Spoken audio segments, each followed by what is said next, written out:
Everyone, welcome back to my channel. दोस्तों, प्रस्तुत है आज की ब्रेकिंग न्यूज़। रोजगार सेवक निभाएंगे कैमरामैन की भूमिका। हर विधानसभा में भेजी गई टीमें। कोरोना का असर, केवल परीक्षाएं ही नहीं, दीक्षांत शोध कार्य भी टले। लाख कर्मियों का मुद्दा बनेगा पुरानी पेंशन। लाखों कर्मियों का मुद्दा बनेगा पुरानी पेंशन। नई बीमा पॉलिसी के लिए 3 महीने की प्रतीक्षा। पीएफ खाते से घंटे भर में निकालें अपना पैसा। लेखपाल भर्ती परीक्षा तिथि व पीईटी कटऑफ घोषित नहीं करने से नाराजगी। परिषदीय स्कूलों के शिक्षकों को मिलेगा प्रतिकर अवकाश। बीते 5 साल में बेसिक शिक्षा विभाग के शिक्षकों का ना तो जिले के भीतर तबादला और न ही पदोन्नति। आइए देखते हैं दोस्तों खबरें विस्तार से। यहाँ दोस्तों आप देख पा रहे हैं खबरें विस्तार से किंग्समैन यह यूट्यूब चैनल पर।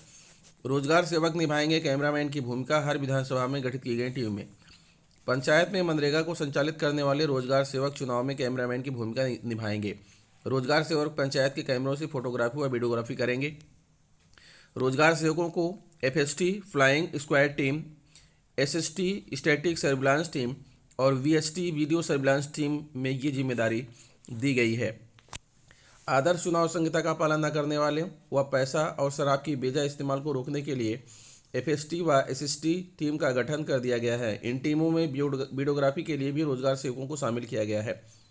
किसी तलाशी अभियान के दौरान या शिकायत मिलने पर टीम के मौके पर पहुंचने से लेकर कार्रवाई तक या पूरे घटनाक्रम की वीडियो करते हैं। हर विधानसभा में गठित की गई टीमें।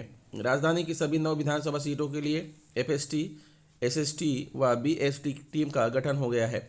इस कार्य के नोडल व एडीएम पूर्वी केपी सिंह ने बताया कि प्रत्येक विधानसभा क्षेत्र में एफएसटी व वीएसटी की 3-3 टीमों का गठन किया गया है।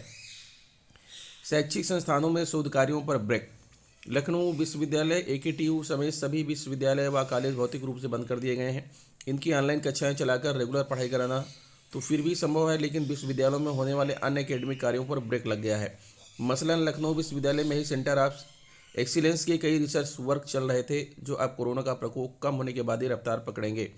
इसके अलावा भाषा विश्वविद्यालय को कई शोध प्रोजेक्ट के लिए हाल ही में सरकार से ग्रांट मिली थी। इन पर भी अभी काम नहीं हो पाएगा, ये भी फिलहाल रुके रहेंगे। लखनऊ वरिष्ठ संवाददाता, कोरोना की तीसरी लहर का असर लगातार बढ़ रहा है और इसी के चलते सभी शिक्षण संस्थान बंद किए जा रहे हैं। परीक्षाएं टाली जा रही हैं और कक्षाएं ऑनलाइन हो रही हैं। लगातार 2 साल तक कोरोना संकट झेलने के बाद बीते वर्ष जुलाई से शिक्षा की जो गाड़ी पटरी पर आना शुरू हुई थी, वह एक बार फिर बेपटरी होती दिख रही है। इसका असर किसी एक जगह नहीं बल्कि शहर में ऐसे सभी विश्वविद्यालयों और कॉलेजों में दिख रहा है। खाली हो रहे हॉस्टल। लखनऊ विश्वविद्यालय में लगातार छात्रों के कोरोना पॉजिटिव मिलने और यह संख्या 50 के पार पहुंचने के बाद यहां परीक्षाएं टाल दी गई हैं। कक्षाएं पहले ही ऑनलाइन हो गई थी। अब छात्रावासों में रहने वाले छात्र छात्राएं कोरोना के डर से अपने घर की राह ले रहे हैं। हालांकि एलयू ने केवल प्रथम सेमेस्टर के छात्रों को हॉस्टल छोड़ने को कहा था, लेकिन बीते 2 दिनों में ज़्यादातर छात्र छात्राएं घर जा चुके हैं। शकुंतला विश्वविद्यालय परीक्षाओं का फैसला सोमवार को। डॉक्टर शकुंतला मिश्रा राष्ट्रीय पुनर्वास विश्वविद्यालय में भी इस समय परीक्षाएं चल रही हैं।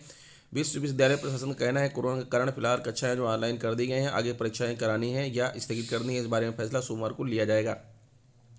फिलहाल इस विषय में कुछ नहीं कहा जा सकता। लाखों कर्मियों का मुद्दा बनेगा पुरानी पेंशन। लखनऊ अटेवा पेंशन बचाओ मंच के प्रदेश अध्यक्ष विजय कुमार बंधु ने सपा मुखिया अखिलेश यादव से मुलाकात की। उन्होंने लाखों सरकारी कर्मचारियों की पुरानी पेंशन बहाली का समर्थन करते हुए निजीकरण को अभिशाप बताया। सपा मुखिया के बयान पर आभार प्रकट करते हुए प्रदेश अध्यक्ष ने कहा कि प्रमुख विपक्षी दल द्वारा कर्मचारियों को पुरानी पेंशन बहाली पर बोलना जायज है। इस बार पुरानी पेंशन बहाली विधानसभा चुनाव का प्रमुख चुनावी भी मुद्दा बनेगा। प्रदेश महामंत्री डॉक्टर नीरज पति त्रिपाठी, डॉक्टर राजेश कुमार भी मौजूद थे।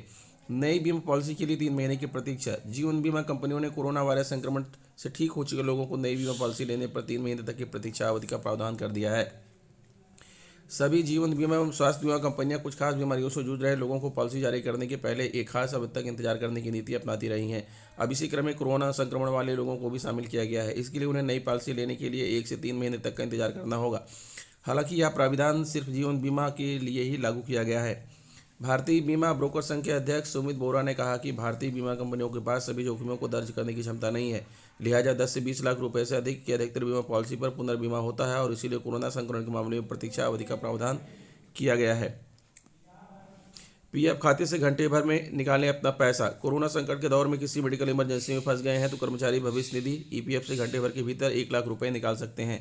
अधिसूचना जारी कर ईपीएफओ ने जानकारी दी है उसके सदस्य बिना दस्तावेजी जमा किए हुए सुविधा ले सकते हैं। इन शर्तों पर सुविधा कर्मचारी के परिवार का मरीज सरकारी अस्पताल में भर्ती होना चाहिए। अगर इमरजेंसी में प्राइवेट अस्पताल में भर्ती कराया है तो इस बारे में जांच की जाएगी। इसके बाद ही आप मेडिकल क्लेम के लिए आवेदन भर सकते हैं। ऐसे करें आवेदन, ऑनलाइन सेवाओं पर क्लिक करें। अब क्लेम फॉर्म 31, 19, 10C एवं 10D भरना होगा। अपने बैंक खाता के आखिरी के 4 अंक भरकर वेरीफाई करना होगा। अब आपको ड्रॉप डाउन से पीएफ एडवांस को फॉर्म 31 सेलेक्ट करना होगा। आपको कारण भी देना होगा। अब आपको राशि दर्ज करनी है और चेक की स्कैन कापी अपलोड करनी होगी।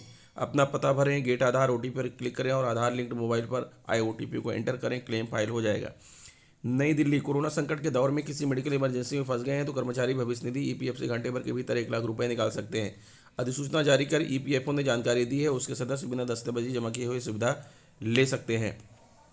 लेखपाल भर्ती परीक्षा तिथि व पीटी कटाव घोषित नहीं करने से रोष। लेखपाल भर्ती परीक्षा तिथि व पीटी कटाव घोषित न करने से युवाओं में रोष है। अब इस मुद्दे को लेकर प्रतियोगी छात्र सोशल मीडिया पर अभियान चलाएंगे। इसको लेकर रणनीति तैयार की जा रही है। युवा मंच ने प्रतियोगियों की इस मांग का समर्थन किया है। युवा मंच अध्यक्ष अनिल सिंह ने कहा कि जिस तरह मुख्यमंत्री द्वारा भर्तियों में तेजी लाने के लिए पीटी को औचित्यपूर्ण बताया था वह पूरी तरह से बेबुनियाद साबित हुआ है। पीटी की वजह से न सिर्फ भर्ती लटकी रही बल्कि एक भी भर्ती पूरी नहीं हो सकी। उन्होंने कहा कि पीटी का कट ऑफ जारी किए लेखपाल भर्ती का आवेदन लेना समझ से परे है। युवा मंच ने मांग की कि तत्काल लेखपाल मुख्य परीक्षा के लिए अर्हता रखने वाले अभ्यर्थियों के लिए कट ऑफ जारी कर परीक्षा तिथि घोषित की जाए। उन्होंने बताया कि रोजगार को चुनावी मुद्दा बनाने के अभियान में इस बात को प्रमुखता से उठाया है। परिषदीय स्कूलों के शिक्षकों को मिलेगा प्रतिकर अवकाश। प्रयागराज परिषदीय स्कूलों के शिक्षकों को अब प्रतिकर अवकाश मिलेगा। इस संबंध में बेसिक शिक्षा अधिकारी प्रवीण कुमार तिवारी ने सभी खंड शिक्षा अधिकारियों को शिक्षकों को प्रतिकर अवकाश दिए जाने का आदेश दिया है।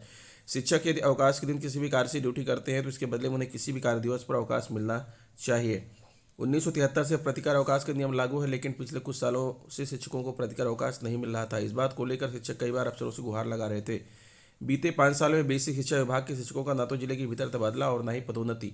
प्रयागराज, बीते 5 सालों में बेसिक शिक्षा परिषद के शिक्षकों का न तो जिले के भीतर तबादला हुआ और न ही पदोन्नति की आस पूरी हो सकी। बेसिक शिक्षा मंत्री डॉक्टर सतीश द्विवेदी ने जिले के अंदर एक से दूसरे विकासखंड में तबादले के लिए कई बार आश्वासन दिया, लेकिन वास्तविकता में कुछ नहीं हुआ। पिछले साल 23 अप्रैल को मंत्री ने ट्वीट कर शिक्षकों के जिले के भीतर जल्द तबादले की बात कही थी। फिर उसके बाद 7 अगस्त को शिक्षा विभाग के अधिकारियों की बैठक में अगस्त में हस्तांतरण करने के निर्देश दिए, लेकिन न तो शासनादेश जारी हुआ और न ही प्रक्रिया आगे बढ़ सकी।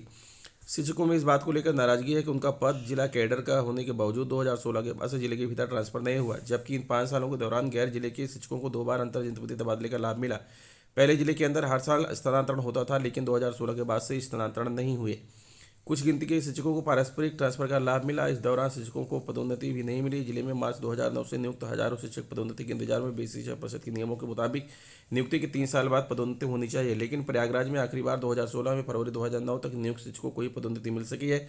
पदोन्नति न होने के कारण प्रत्येक शिक्षक को हर महीने औसतन 4 से 5 हज़ार रुपये का नुकसान हो रहा है। वहीं दूसरी ओर एक परिसर में स्थित प्राथमिक और उच्च प्राथमिक विद्यालयों को सम्मिलित कर देने से प्रधानाध्यापक के सैकड़ों पद समाप्त कर दिए गए हैं। इससे शिक्षकों की पदोन्नति का अवसर भी कम हो गया है। इनका कहना है 5 साल में सबसे अधिक शिक्षकों के हित प्रभावित हुए। जिले के अंदर स्थानांतरण 5 वर्षों से नहीं हुए, जबकि पारस्परिक स्थानांतरण नई सरकार बनने के बाद 2 बार हुए। शिक्षक का पद जिले कैडर का होता है। बाहरी जिले से आए शिक्षकों की ज़्यादा प्राथमिकता जनपद में पूर्व से नियुक्त शिक्षकों को होनी चाहिए, किंतु नियमावली के विरुद्ध अन्य जिलों से आए शिक्षकों को प्राथमिकता दी गई।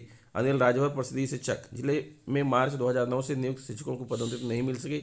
हम लोगों का हर महीने औसतन 4 से 5 हज़ार रुपये का नुकसान हो रहा है। नियमतः 3 साल के बाद पदोन्नति होनी चाहिए, लेकिन हजारों शिक्षक ऐसे हैं जिसका प्रमोशन नियुक्ति के 5 से 12 साल के बाद भी नहीं हुआ। दीपक मिश्र, परिषदीय शिक्षक। तो दोस्तों ये रहा आज का ब्रेकिंग न्यूज़। आशा करता हूँ वीडियो आपको अच्छी लगी होगी। अगर वीडियो अच्छी लगी तो प्लीज़ मेरे चैनल को सब्सक्राइब कर लीजिए, बेल आइकन को प्रेस कर दीजिए। मिलते हैं आपसे नेक्स्ट वीडियो में कुछ नई जानकारी लेकर। तब तक के लिए नमस्कार।